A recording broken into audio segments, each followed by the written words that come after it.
into the conversation for today. So let's move straight into our feature.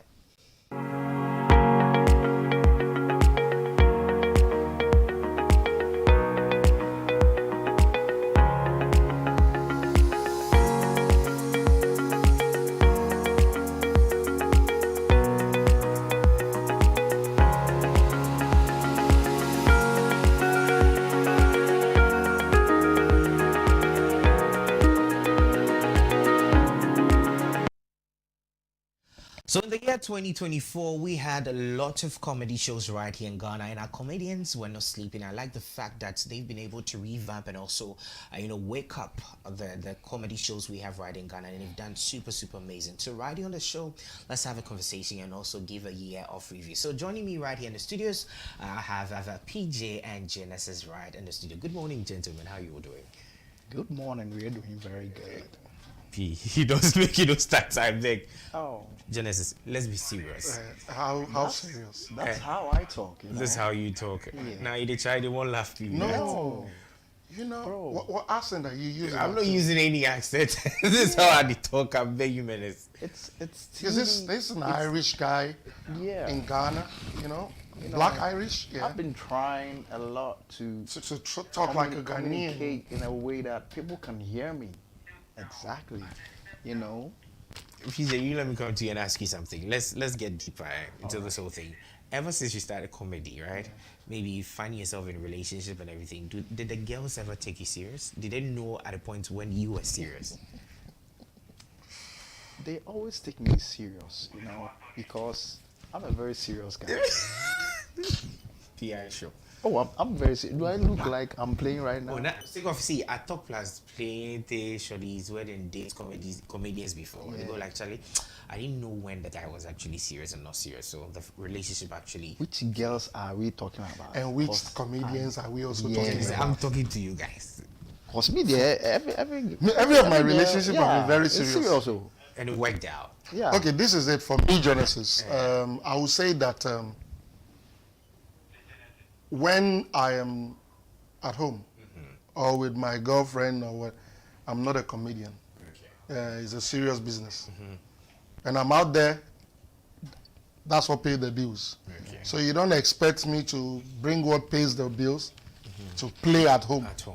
It's just like going to the bank and like giving me some money to play, to go and play, or like going to the hospital and taking surgical knives and begin to cut people at homes and like, we are playing. No. So there's a point where you separate work from? It has never been funny at home. Okay. It has always been serious. Yeah, because that's what pays the bill. I don't joke with my business because joking is my business. Okay. Yeah, that's how it is. I think this guy lives in a prison. Yeah. Because me, so it's a balance, okay? You cannot be all serious, but the home is not a stage. So there are certain things you cannot do at home. It will not look serious. So when it's serious, we get serious. When we have to play a bit, we also play a bit. I think some of the girls also look at it that, oh, this guy is funny until the data realize that this guy is serious. He's a serious person. The persona they see on stage, they think that's how you are all the time, but it cannot be like that. There are times where you have to be serious. Like this interview, you see the way I'm serious right now. Yeah, I'm not even interested. But interesting. Stepping into the world of comedy, right? Pjay and Genesis. How would you say? Let me start from you, Pjay. How would you say the run has been so far for you? Would you say it's been a very good path you took up on yourself? Yeah, it's been the best decision I personally have taken ever. I've done a lot of stuff, but ever since I started comedy, I've seen massive improvement. And it's because it's a gift. Okay. Yeah, and when God gives you something, you work with it, you see a lot of upgrade and improvement in your life. Where I started from, I can look back and then just see the journey and see where I started, where I'm at right now, and look in between and see a lot of progress that has come through.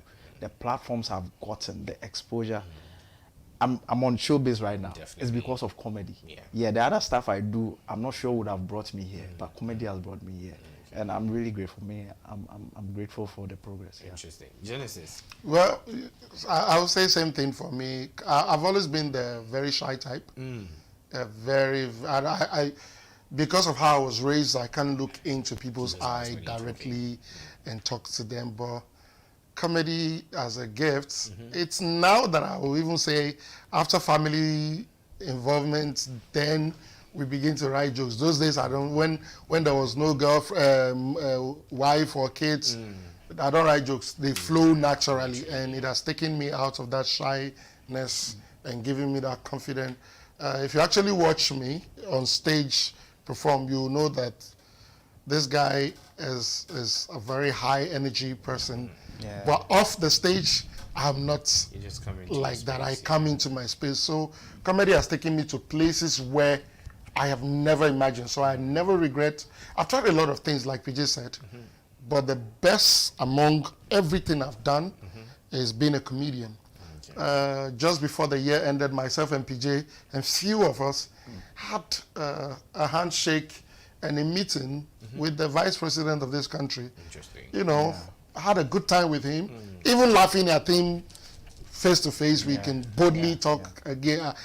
They can be in our audience and we will pick on them and say things naturally. People will not have the confidence to say it's comedy.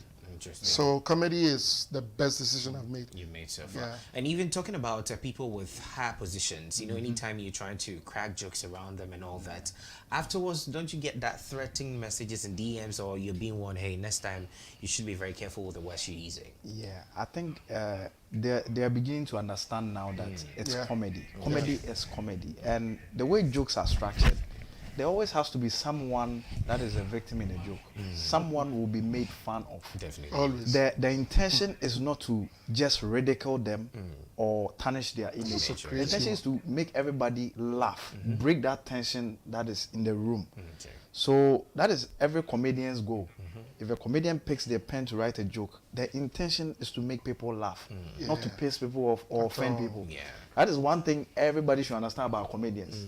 To piss people off is not what It's a comedian. not part of it. It's Yeah, not so part of our plan. a comedian may tell a joke and maybe it may not land well.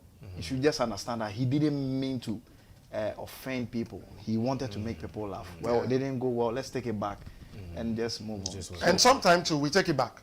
Okay. Yeah, we can be on stage and we pick on somebody and people, the reaction we are expecting, we don't get it. As professional as we are, we quickly take it back and do something different. So, unlike Nigeria, for example, is an established market when it comes to comedy. But last year we saw Ghana took a leap, and we are grateful to Ghanaians because they're beginning to understand comedy, and they are helping us to bring out every aspect of comedy to them. Now we have people doing musicum. Someone like Foster Romanos does musicum and all of that. Sitcom, we have KSM doing sitcom and the rest. So we are beginning to come out with every aspect of comedy because the Ghanaian people are beginning to understand comedy. So just like Pjay said, we write a joke outright, we don't put any name. We get into we climb the stage, and I'll see you and like, this guy featured in the joke I wrote, so I throw it to you and you take it and he flies. So it's not to ridicule anybody. So yes, people like Nanado are beginning to understand. He understands better because, I mean, he's been there. A lot of things have happened. And if you've seen Trevor Noah, The Daily Show, with Trevor Noah, there was a whole season where everything was based on Donald Trump. Yeah, it was not to tarnish the image of Donald Trump. It was just look at Donald Trump as a person and the things that are funny about him. So there are things that Donald Trump may say, and he's a president. It should get everybody scared. Hey, why is the president saying this? But because the Daily Show is a comedy show, they have a way of toning down, make people laugh about the whole thing, and then we move on. Because at the end of the day, if we are not laughing, honestly, I don't know how we are going to survive in this country if we don't laugh. Yeah, if we don't laugh. Yeah. We did that to Baumia several times, even to his face, and he accepted it. All right, so I have right here in the studios with me, Pjay and Genesis, but let's move on to our agenda for today. So it says that a year of laughter, reviewing Ghanaian comedy shows and attendance in 2024. As stated earlier, last year was quite interesting and amazing. Yeah. I like the fact that you guys were putting out, shows back to back, and the attendance was amazing. So let me come to you, Genesis, before I come to PJ. What would you think made comedy shows stand out in the year 2024? We put in the work. Every comedian in Ghana put in the work. Okay. We were always challenging ourselves to be better, and it's a journey that started way back. Okay. People like KSM all put in the work. They paved the way. They created the space, and when we, the young generation, took over the space, now we put in the work. Big shout out to Obi and Lexi, who always they more like the people who always challenge us, even though they don't say I'm challenging you physically. We see them and we want to be better. And the Ghanaians also appreciated because 2024 comedy shows were the most important thing in Ghana. We were the one who held this country down, entertaining Ghanaians in every area. From January 1st, DKB January 1st, down to OB ending the year on a grand style at Bokum Arena. So we put in the work and it's paying off. Okay. So PJ, I know there have been a lot of comedy shows. So which one would you say stood out for you as compared to the others?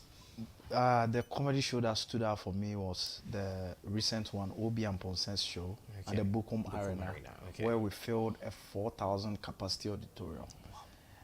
It was unthinkable. Like Very comedy overwhelming, can bring 4,000 people, but it happened. And for me, that show was like a festival. It was Obi's show, but it looked like a festival for all comedians because all of us were there. And I remember I was in the audience taking some snaps, and the phones were up, and I was looking at the numbers. The whole auditorium was roaring. The fireworks. I was like, wow, we are here. And I was there when the conversation started. When it was Lexi and Obi talking about, Charlie, we need to fill the Bokum Arena. When I was sitting, I was like, yo, Bokum Arena 4,000? This is quite daring. Yeah, can we do it? So to see something start as a conversation and then manifest, I was there. I was like, wow. You just have to think it and believe and then work towards it. It's going to happen. You made it happen. Yeah. Genesis, so what do you think, or what impact do audience attendees, or let me say the people who attend this event, have, or the effect it has on these shows? The audience actually made us work harder. Okay. Some of the feedback we get are mind blowing.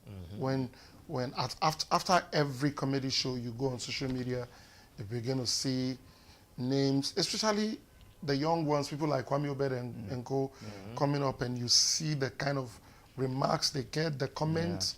It just makes us know that these people have finally accepted us. So we need to not disappoint them. We need to always give them something to always look back. And just like PJ said about what happened at the Bokum Arena, it was Obi's show. I was expecting that it's what we all know. But Obi didn't say it was his show. He said this is for Ghana comedy. And it was more than a festival. It's something that will live in the mind of many for a very long time. Even some of our legends who started the game saw it and they were like, wow. So finally somebody is able to do this. So the remarks, the comment, and all of that we get, even the appreciation. I've been on a stage before. I remember December 2023, I was on stage when somebody gave me 5,000 cedis. That you were my best comedian tonight. Bro, that will make you work extra hard. It will be January 1st this year, DKB's comedy show, comedy New Year Comedy Festival at La Palm Royal Beach. I was the MC for the night, and Daniel Amate gave me over 2,000 Ghana cedis. I was like, for a joke that I don't, I'm just talking. So these are the things that makes us work extra hard, not to disappoint our audience who believe in us. Interesting. Yeah, PJ, and coming to you, let's talk about consistency. What are some of the challenges that these comedians face, or let me say these comedy shows face, in maintaining the same kind of audience year in, year out? Okay, so I think what we are lacking right now, consistency. We're on it. I mean, every show comedians get on and we deliver. But what we need now is to broaden our horizon. Okay, so we are looking at regions, touring the northern region, I don't know, 16 regions. Yeah, 16, Yeah, Charlie, me, it's still 10 regions. So we will group some of the regions. Like the old Ghana Oh, currency, yeah. me, right now, it's just 10 regions. So, like all the regions in Ghana, we need to tour those regions. Yeah. And the way comedy thrives on surprise. Okay, so if I've told a joke in Accra for a long time, the Accra people know, oh, this joke is going here. But the people in the north, they've never heard it before. Okay. So imagine if we were touring. I've said a joke in Accra. The next day I'm in Kumasi. The next day I'm in Takoradi. That Tamale and same joke. everything, yeah. Everybody that hears it for the first time, it brings that surprise element.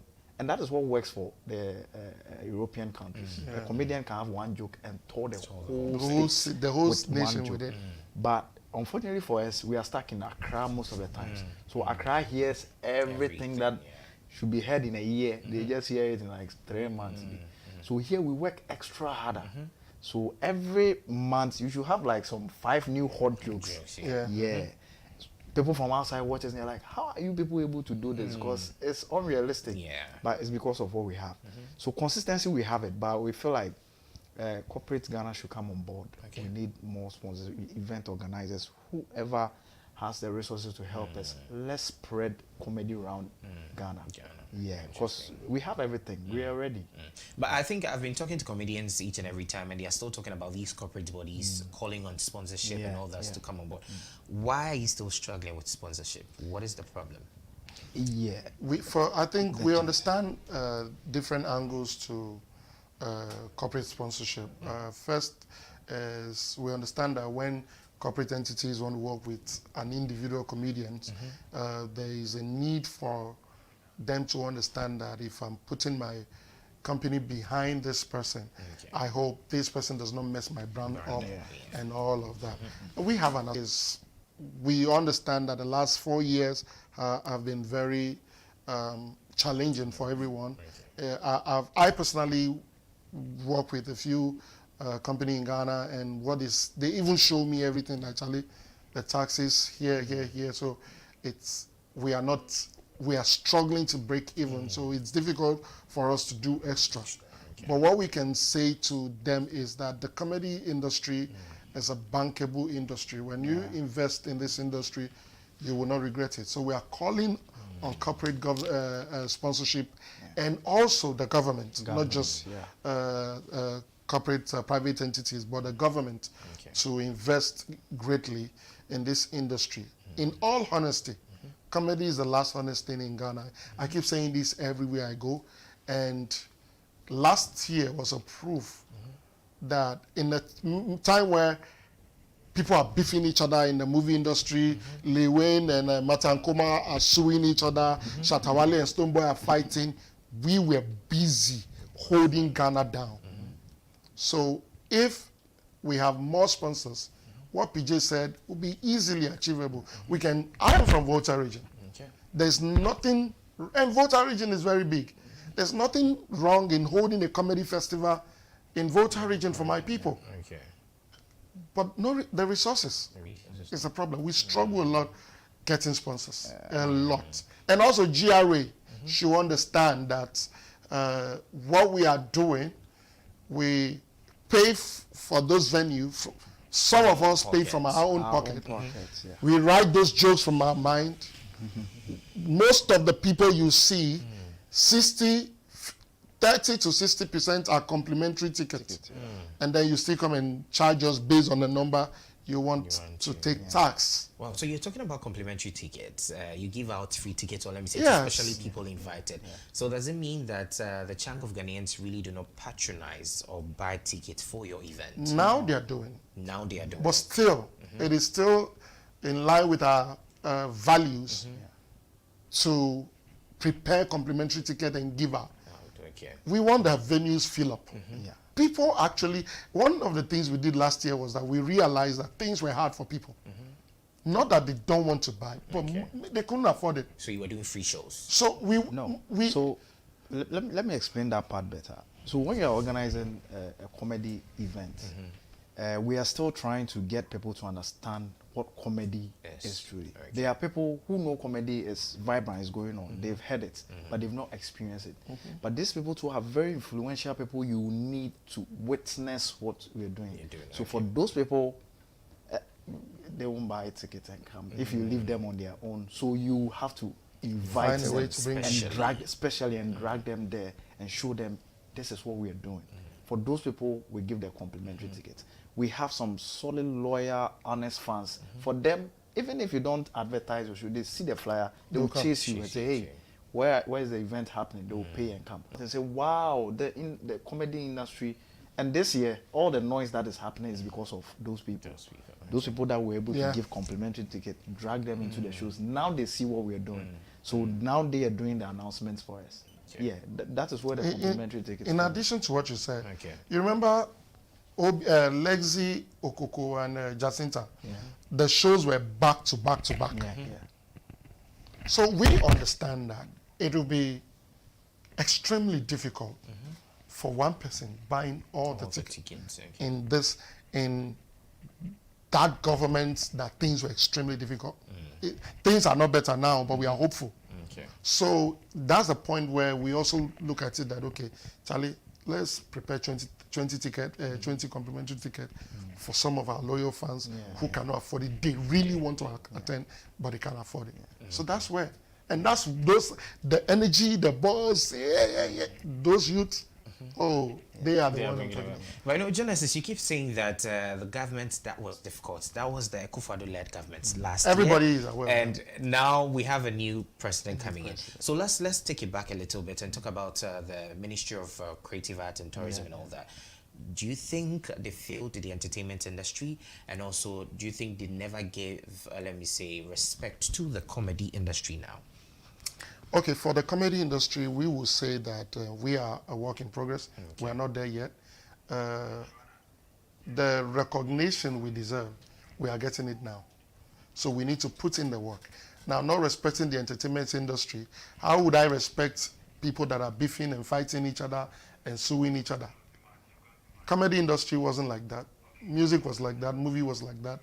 And they keep dividing the industry. So how do prospective investors and the body, like you said, the Ministry of Tourism and Arts and Culture, how would they be able to respect that industry when there is too much division in it?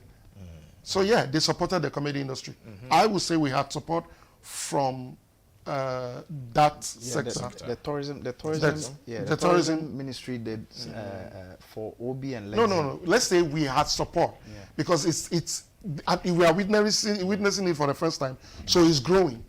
We are expecting to grow from it. I want to be specific so that the ministry, they are watching, they know what they've done, and then we also appreciate them. So they supported OB and Lexi to go outside US and then do a couple of shows. The tourism ministry. I think, and let's also give it up for Socrates Safo. Socrates Safo, a huge supporter of comedy, and because he was in government, he had the links. He was able to push a lot of boys. So that's the support we got from tourism. But Socrates too was being very hard on the actors side as well, because I know the actors too. He was expecting them to do better. So meaning the actors they failed. Let's put it. They have their challenges, but I mean I cannot speak for them. They have their challenge. I cannot speak for them. Because if Socrates is now given the attention and now you are saying you're appreciating, it means that everybody support progress. It goes to say that we are doing well. Yeah, everybody support progress. And we have this common goal. We understand that we need to take comedy to a certain level. So irrespective of our differences, when it's time to present comedy to the world, we come together and we execute that beautifully. That is one beautiful thing you find about comedians. Interesting. All right. Now let's do some review, or let me say, talk about some comedy shows that happened in 2024. I just want to start off with, that was Romano's Incomplete 6 that happened. I don't know what you think about the show. So I was built to perform. It was a beautiful show. The auditorium was packed. We had to bring people on stage for the first time. To sit? Yeah. There was audience sitting on the stage. Are you talking about the one that happened? Yeah, Romano's Incomplete 6. This year. I was performing. There were audience behind me. So I was on stage there. auditorium is filled. All the three stories are filled, Mm. and the audience on stage behind me. And how was the feeling like? Like, what was it was crazy. Yeah. So you have to turn around and address them a bit, too. and then also go back to the audience. It was beautiful. It was one That's of the amazing. So. Oh, okay. So that's what we Yes, have right on yes, stage. yes, You yes. can see some people on stage actually. Yeah, people on stage. And this is where comedy has gotten to. Like, Yes. if you're a sponsor of this event, look You'll be at proud. the people, the eyeballs you are getting. Look at the people you're able to reach. Wow. And so the sponsors on this show, I'm sure they were able to achieve what they wanted to achieve by jumping on board. Okay, that's it. So I just want us to get the volume behind and also get to see, or let me say, feel the experience in right there. And the thing with Romano's Incomplete is that he merges comedy and music. Yeah. Comedy and music. So the music part, which is also comically inclined, you laugh, you dance. It's a whole 360 event. Okay. So you dance more, you laugh more. Where will you get this? Only right here in Ghana. Only right here in Ghana. That's amazing. Okay, so right on our screens we can see Foster Ramadan's thing. Okay, so let's move in there and check out the video.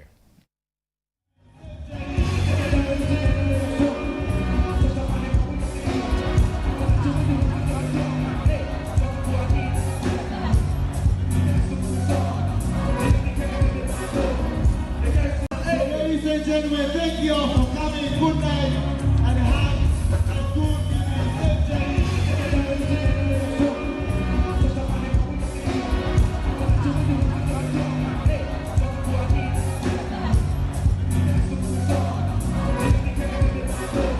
Ladies and gentlemen, thank you all for coming. Good night and have a good evening.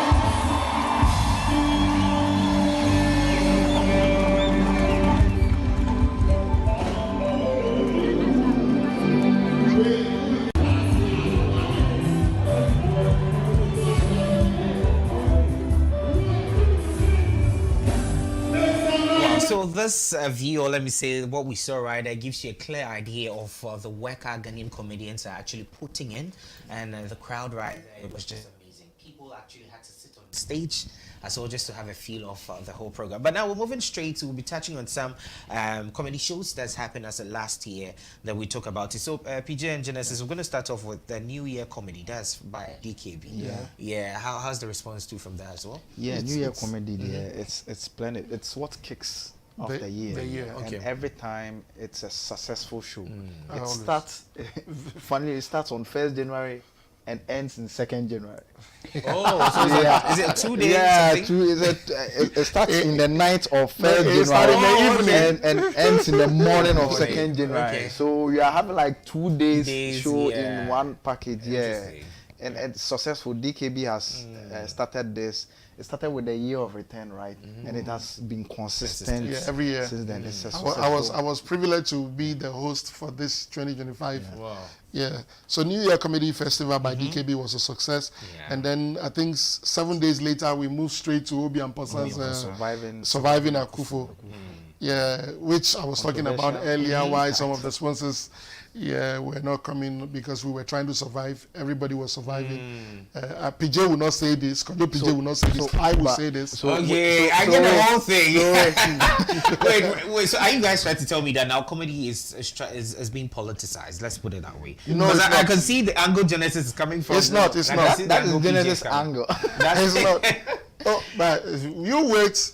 Mahama, we are cooking Mahama's own. I mean, we were done with Akufo. We are cooking Mahama. Wait until you start hearing comedians begin to release the punchlines.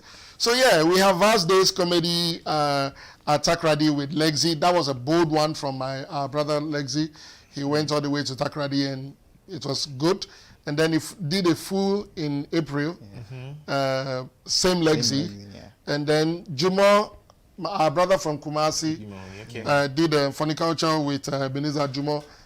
He took it from Kumasi, did it in Kumasi, did a crowd version of that same show.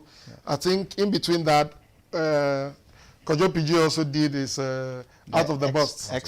No. Outside the Box was 2023. Okay. But I did XOXO in Tema. Yes. For the, XOXO. Valentine Valentine's period. Day, Yeah. okay. Yeah. So XOXO, he did XOXO, and then Parrot's Mouth. Every April he does Laugh It Off. It's coming up this year as well. And then I did my Book of Genesis. Book of Genesis. Yeah, Okay. which is same every year, every Father's Day. Okay. Yeah, every Father's Day, June 16. Is there a reason behind it being on I'm a father, yeah. Oh, okay. Interesting. So, we leave the kids at home. How many kids do you have? I have just 2 boys. 2 boys. Yeah. But looking at them, are they picking any traits from Genesis? They are more crazier than me. Okay. Especially the last one. Okay. So one of the thing is we don't really have we don't really celebrate fathers that we should. Yeah. Okay. And last year, myself and Lexi did the same show, different title, different venue. Different venue. And he attended both. He did this and came to mine. Yeah, that's how much we love and support each other. Great. Yeah. But before we even continue, looking at the whole lineup as with the event happening, we saw Lexi actually topping with all the show. What do you think about him having that dominance over the shows? No, the thing is, no, wait. Lexi is naturally a workaholic. If you know him, you know. And it's not just being a workaholic. He has this vision. Okay. He's always coming up with something new. Because I'm close to him, sometimes he will call, Charlie, I'm thinking about it. Okay. When Lexi got in, that narrative of Ghanaian comedians are not funny was at its prime. peak, yeah. So you needed to do like extra to prove to people that you were funny. So that thing sort of groomed him a bit. And him too, naturally he's like a guy that really wants to work with time. Alexi actually inspired me. Yeah, you should think that where he has gotten to, he shouldn't be working that much, but he is working that much. How much more you that is trying to yes. getting the people. So we need it like that. So the young ones coming know this comedy is no child's play. It's no you child's don't just play. come and It's hold no a child's microphone. play. You need to work. Alright. Yeah. So Interesting. Lexi actually big up to inspired. Lexi. Yeah, big ups to Lexi. Put this, he's very short, right? So he moves and you don't see him. He has more speed than we that are taller. Okay. Yeah, so we are trying to catch up. Yeah, he inspires some of us. Somebody like me, this year I'm putting myself everywhere because Lexi inspired me. I want to do homecoming in Volta region. I want to do this in Accra. I want to do this, my yearly show in Seoul and all, because I've seen someone do it. And I feel like if this guy can do it, I'm also throwing myself in it. Yeah, so But you guys are talking and you're forgetting about the queen standing. I'm talking about Jacinta. Oh, Jacinta- we have not forgotten about Jacinta is doing this. Yeah. Jacinta's has a whole lot going on for her. Jacinta is shuffling between Ghana and Nigeria. You will be shocked. She was in UK in 2023, right? Okay. Yeah, but the thing is, you see Ghana and Nigeria, you can call Jacinta this morning. She's in Accra. The next 2 hours, she's shooting in Nigeria. So Jacinta is doing a lot and holding the fort for the female comedians very well. And one thing about Jacinta is that she's welcoming every female comedian rising up like, if I've done it, you can do it. Let's do it. So yeah, big ups to Jacinta as well. But why do you think, I know definitely you know lots of female comedians like who are not in the scene at the moment. What do you think is preventing them from moving into the spotlight? Well, so let's mention Ifia Barcelona, Barcelona, who is also doing really marvelous. She's doing great right now. So let me say for now, the two prime female comedians that we have is Ifia and Jacinta. There are other comedians. This girl, Osei Felicia. And then, Felicia is a funny girl. She's a funny girl. But I think right now the radio has taken her time off. the time of. There's this guy in Kumasi